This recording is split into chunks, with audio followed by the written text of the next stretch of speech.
परम तत्व। परब्रह्म सर्वातीत होने के कारण किसी भी नाम या निश्चित धारणा के द्वारा अवर्णनीय है। वह सत या असत नहीं, अपितु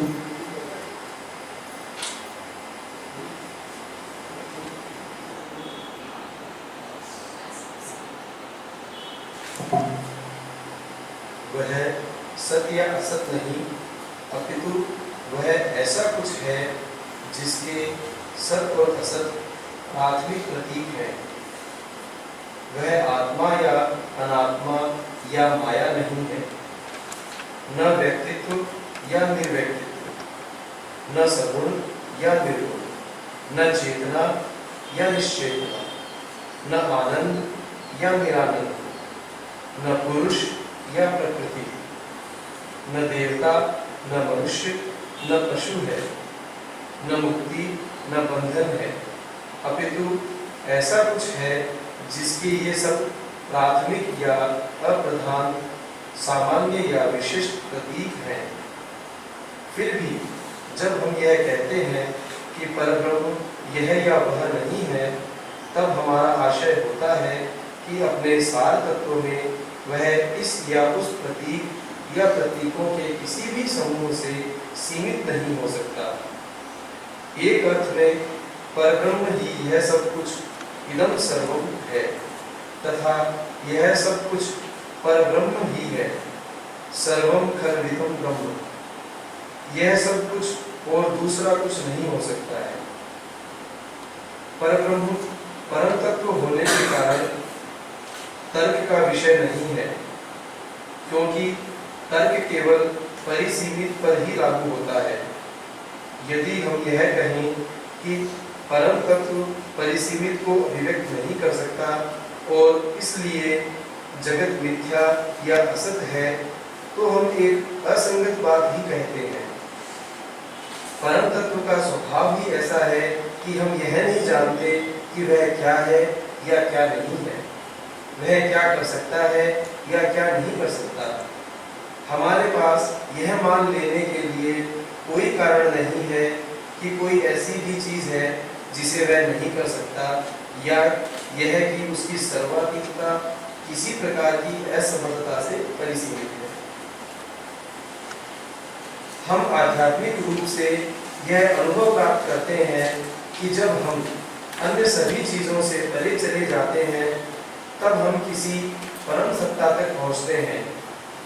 हमें यह आध्यात्मिक रूप से अनुभव प्राप्त होता है कि विश्व स्वरूपतः एक अभिव्यक्ति है जो मानव परम से मिश्रित होती है, किंतु ये सब शब्द एवं शब्द समूह अनिर्वचनीय को शब्दों में व्यक्त करने का प्रयत्न करने वाली बौद्धिक संज्ञाएं मात्र है।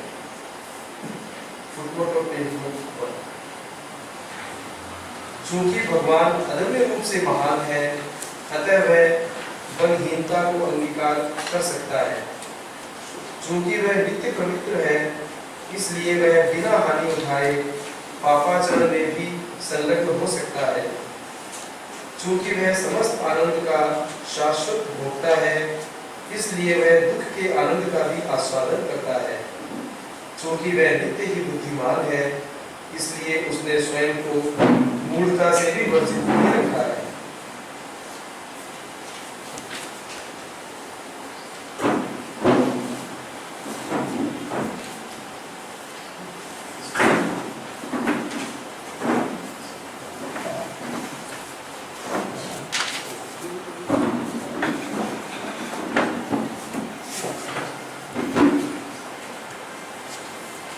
ऐसी सृष्टि क्यों?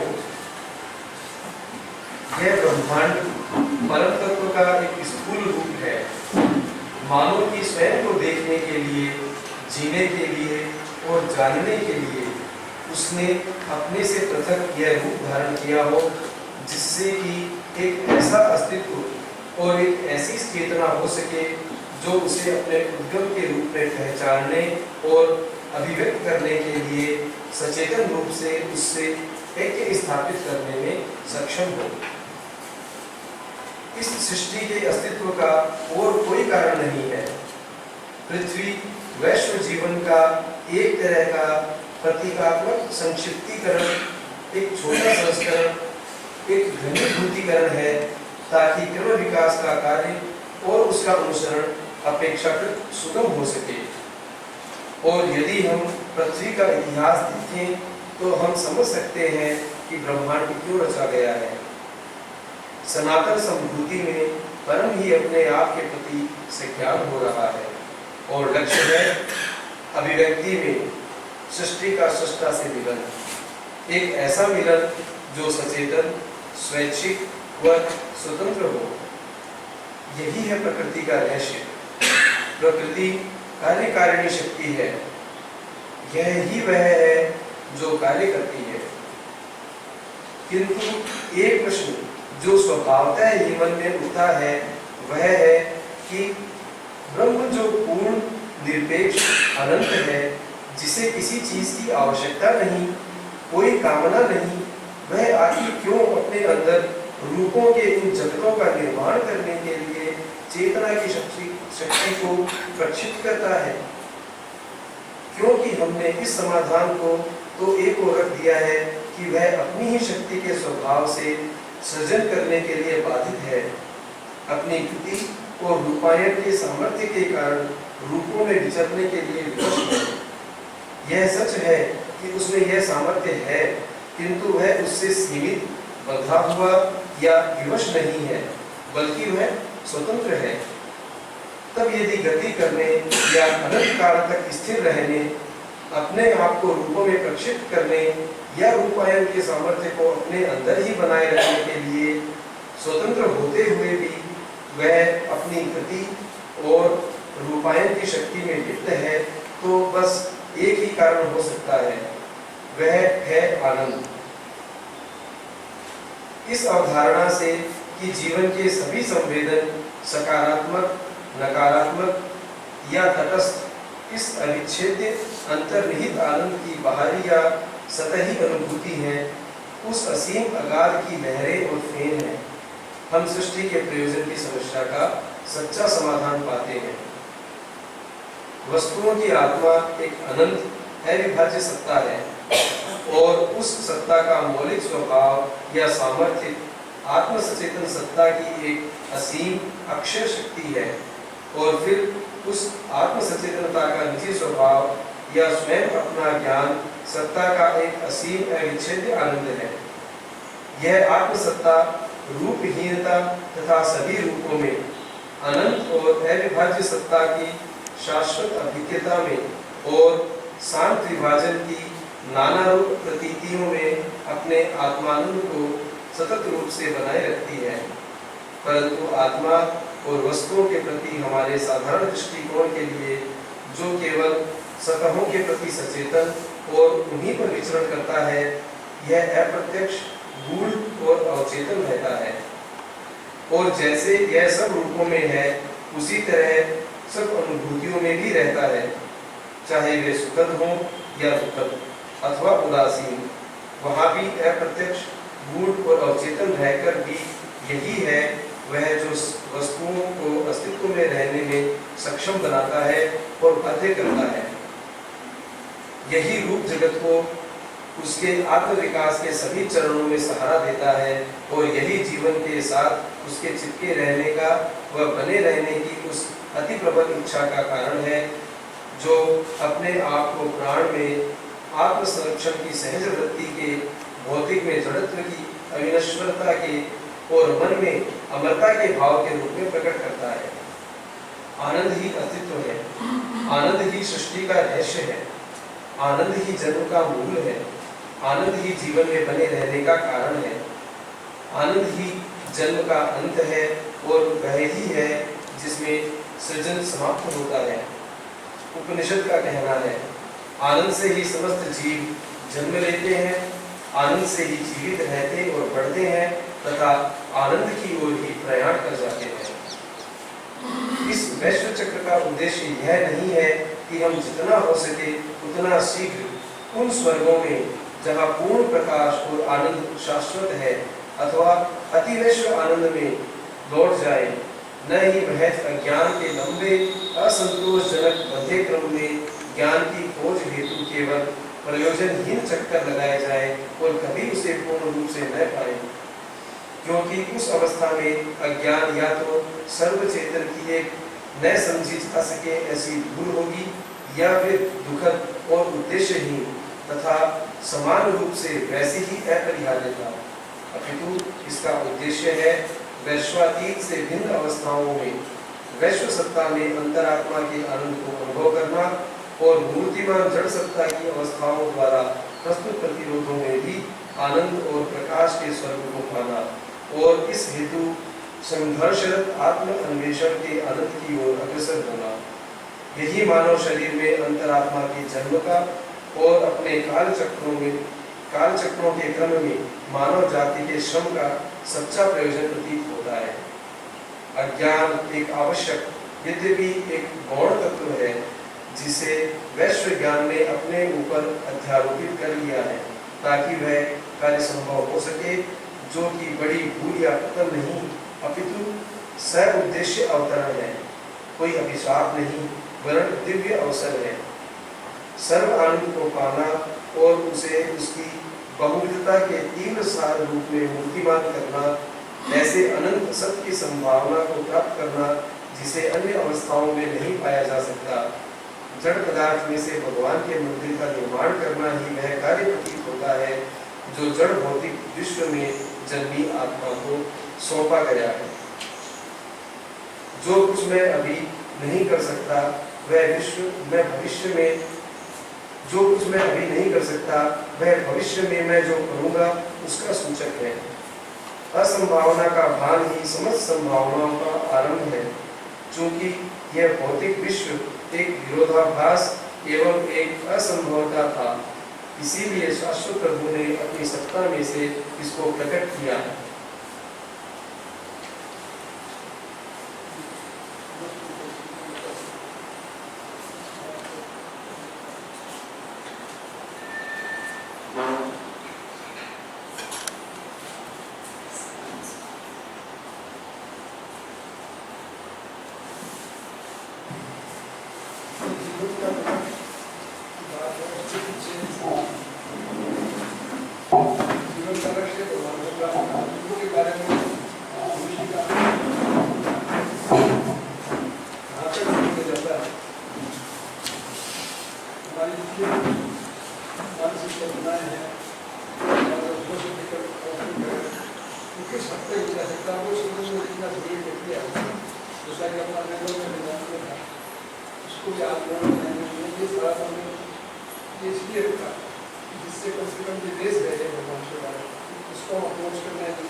गीता में पढ़ा, शिव ने लिखा कि हिंदुस्तान में अवतारवाद के बारे में होता है। आप ये कहते हैं कि श्री कृष्ण जी को कहते हैं कि पूर्ण अवतार साक्षात पश्चिम वाला जो मन है, पश्चिम के लोग कहते हैं ये चीज को सारा तो सेवेंटी रिलीजन लोग कहते हैं कैसे सोना, उनका जो कॉन्सेप्ट है परमात्मा का, शिविंद के हिसाब से कोई इगोइस्टिक आदमी है उससे भी ज्यादा गिरा हुआ परमात्मा तो बैठा हुआ, उसके सामने अगर कोई जरा सा भी वो अपने आप को लिमिट कैसे कर सकता है, तो सबका बॉस है, वो अपने आप को गिरा सकता है, वो कोई खेल कूद नहीं कर सकता, वो हंस नहीं सकता, ये कर सकता उनका जो कॉन्सेप्ट, वो जो कॉन्सेप्ट है उसमें अवतारवाद का जो असीम है वो कैसे आगे टाइम में स्पेस में नहीं आदमी के समझ नहीं हो सकता। इस तरह के आर्गुमेंट ने कहा कि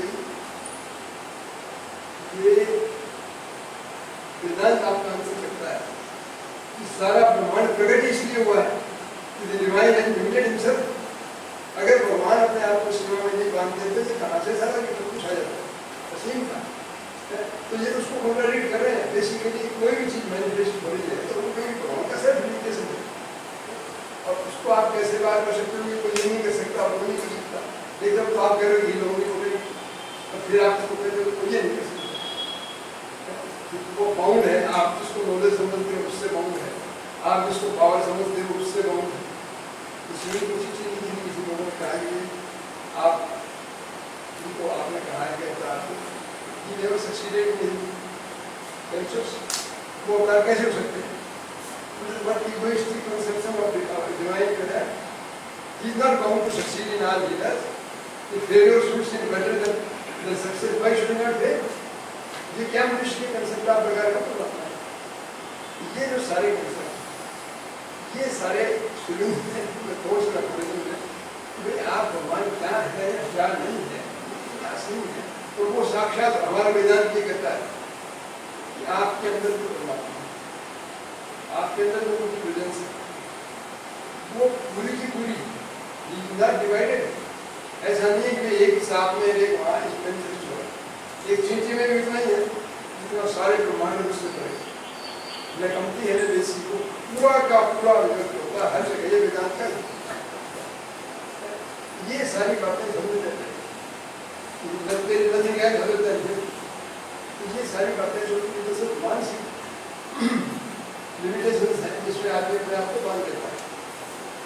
अब आप सोचिए अगर बंदरों की बहुत बड़ी कानून है तो वो डिस्कशन शुरू करते बहुत कोई स्मार्ट बंदर आ जाता है कि मनुष्य क्या कर सकता है क्या नहीं कर सकता है, तो आप कितनी चीज लाएंगे, क्योंकि हमारे घर बंदरों में कोई ज्यादा फर्क नहीं, हमारे असीम अंतर है, और हमारे बंदर में ज्यादा फर्क नहीं है क्योंकि बंदरों की भी कैपेसिटी नहीं है कि वो ये बता सकें कि मनुष्य क्या कर सकता है क्या नहीं कर सकता, क्या उसको करना चाहिए, क्या वो सोच रहा है कैसा है या नहीं है। लेकिन उनकी चेतना की अच्छी बात है, और आप रिजल्ट की बात करो तो सोच क्या सकते हैं, से मनुष्य की बातें करना ये सही है गलत है, वो क्या बताएंगे। मनुष्य की सबसे बड़ी प्रॉब्लम है कि हम ये नहीं सोच पाते कि हमारी परिस्थितियाँ हमारी कॉन्शियसनेस है तो सुप्रीम कॉन्शियस के सामने हमारे बीच जैसी रिजल्ट है उससे भी कमजोर है, तो हम कहाँ उसको लिमिट कर सकते हैं माइंड से। तो ये इसलिए माइंड को ओपन रखने के लिए कि आपकी बुद्धि कोई ऐसे जाल में बिठा दे जिसमें आप उनको लिमिट कर दो। और जैसे आपका हार्ट का अप्रोच है तो मोजेस की कहानी का मोजेस में 10 कमांडमेंट्स में 10 कमांडमेंट देने के बाद उन्होंने कहा कि तुम अपने लोगों को फ्री करो। उसने कहा मैं ये कैसे कर सकता हूँ, उसने कहा स्टाफ देते रहूँगा इससे जो चाहो सके। और वो तो वो प्रॉफिट भी थे, तो बहुत बड़ा प्रकाश था, वो आए तो सारे रेडियो में फैल गई उनको प्रॉफिट को गुजार हुआ है, कमांडेंट मिले हैं, तो वो सब कोई पूरा आदमी था आ रहा था, वो बेचारा पूरा जीव था, उसने इसने उधर से उधर ही जमीन के पर मैं भी आपको कुछ दिलार करके आया हूँ, मुझे भी कुछ समझाओ कि मैं कैसे उनको अपना। तो उन्होंने कहा कि तुम क्या करते हो? मेरे को कोई शरीर में भी कोई ताकत नहीं है, मैं कुछ समझ है मेरे को। मैं तो सिर्फ मैं जब नाई का काम करता था, बालों में खिलाफ लगाना मुझे पता था, मैं बना भी देता हूँ बढ़िया। अब जो डिवाइन है, जो अल्लाह है, जो ईश्वर है, उसको लोग वो बहुत बहुत पुराने तो जरूर वो वृद्ध है, दाढ़ी तो जरूर की सफेद होगी। इसलिए मैं इस पर मैं तो हर हफ्ते खिलाफ में रहता हूँ। बस मेरा जीवन इसी में है कि किस तरह से बढ़िया खिलाफ लगाऊँ तो सुंदर लगे, वो मैं काम करता हूँ। तो बोला मेरी ये मैं उसकी सेवा कर रहा हूँ, कैसा है? उसने कहा तुम महामूर्ख, तुमने सारे टाइम तुम ये कैसे सोच सकते हो? अरे वो कोई व्यक्तित्व है क्या? वो कोई आदमी, वो तो नूर है, तो सोच रहे हो असीम नूर है। तो हम लोग सोचते हैं वो उसकी उसने तो महसूस किया था, उसने कहा कि एक छोटे से प्रकाश है तो सब कुछ जड़ जाता है, इसके तुम क्या हिजाब लगाओगे, क्या करो? तो ऐसे पूरा बता दें कि सोचो कि कैसे वसीम महल के कमान में खुदाए इस तरह काम को मेरा वो मेरे तो जीवन बेकार चला गया। मैं तो याद ही लगा था उससे बात करके वो आगे चले, तुमको आ जाइए do you think you understand me? मैं आपको नहीं, तो मेरे को आदमी मेरे को बहुत पसंद है, उसकी खिलाफ मेरे को बहुत पसंद है। I have sent you to turn people towards me, not to turn away from me. तो वो अपने गया उससे माफी मांगी, फिर वह तेरी खिलाफ पसंद यही काम करता है। अब ये सारी बातें जो है मानसिकता की, आदमी हार्ट की जो मूवमेंट्स हैं, क्या क्या चीज़ें हैं, क्या क्या मूवमेंट्स हैं। गोपाल की माँ का किस्सा है, वहाँ रामलला का किस्सा है, हमसे रामकृष्ण परमहंस का। फिर रामलला ने कह दिया उसको महात्मा तो उसकी पूजा करने मत यहाँ से नहीं जाऊँ, उधर क्यों बोला नाम के पास में। रामकृष्ण जी को एक्चुअल स्टोरी है कि वो जब ध्यान में कुछ बैठ गए तो पीछे जाकर भी धूमते जी नाम बोल रहे तेजी में सपोर्ट लगा दिया। तो बड़े में गया था, मैंने कहा बहुत मेरी गलती होगी, तेरे को ऐसे तेरी माँ ने तो ऐसा कभी नहीं देखा, उन्होंने सभी सपोर्ट में गया होगा मैंने। ये कहानियाँ जो है आप आदमी जो मानसिकता से करने वाला वो कहते ये कैसे हो सकता है, ये तो कोई बात ही नहीं। परमात्मा से आगे क्या करेगा, ये क्यों परमात्मा का काम है, वो तो लॉर्डशिप करेगा, लोगों को कृपा करेगा, ऐसा काम कोई करता है। ये सारी जो बाधाएं हैं हिंदुस्तान में नहीं आई, क्योंकि हमारे वेद और वेदांत के जो ऋषि थे उन्होंने जो कुछ बताया कि भाई नेति जो कुछ आप बता रहे हैं वो सब नहीं है और वो सब कुछ और इससे दोनों से करें। ये फिलोसॉफिकल बेस वहाँ से मैंने इसको बहुत ज़्यादा एक्सट्रीम में मतलब इतनी परफेक्टली ले गए जितनी कहीं भी कोई आपके आर्ट के किसी भी मूवमेंट में कोई बाधा नहीं, क्योंकि हम उसको जान नहीं सकते। उसके साथ एक ही काम हो सकते हैं, divine cannot be the object of cannot be known, he is so known, वो खुद सारे नोन है, उनको कैसे जान सकते हैं? जिस चीज को आप जान लेते हो वो तो लिमिट लेते, अपनी नॉलेज से लिमिट लेते, इसलिए ही always remains fundamentally unknowable. You can know the levels, you can be like Sachidanand, be like कर सकते हो, वो सारे levels हैं, उनका तो levels है, वो है। ये सारी फिलोसफी की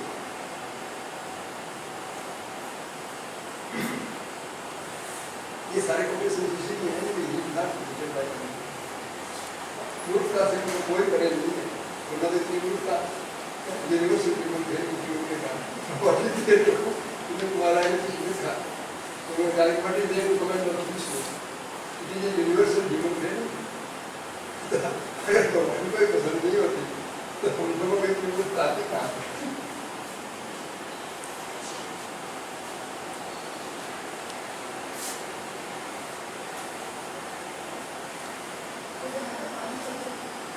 the vital resistance is a form of pain. That can manifest, but pain also is a form of pain or resistance of pain. इसको तो बहुत सारी आपने ज़्यादा प्रोटेक्शन नहीं कहा, इसको तो सिर्फ बात की how you can do this. What is there to bother you? Actually, when anything, nothing else can come. Absence of the Bhakti divine or wisdom coming, this is the absence of the but power aspect is not manifested. Weakness, Anand aspect is manifested. सारी manifested. All of them are. कोई ये actually कुछ तो है वो दया करती है. ना सुप्रामेंटल की कोई एंड है आदमी के पास supramental is only alphabets they begin with supramental. The property of the spiritual man begins with Satchidananda. upper hemisphere है वो property is connecting sphere.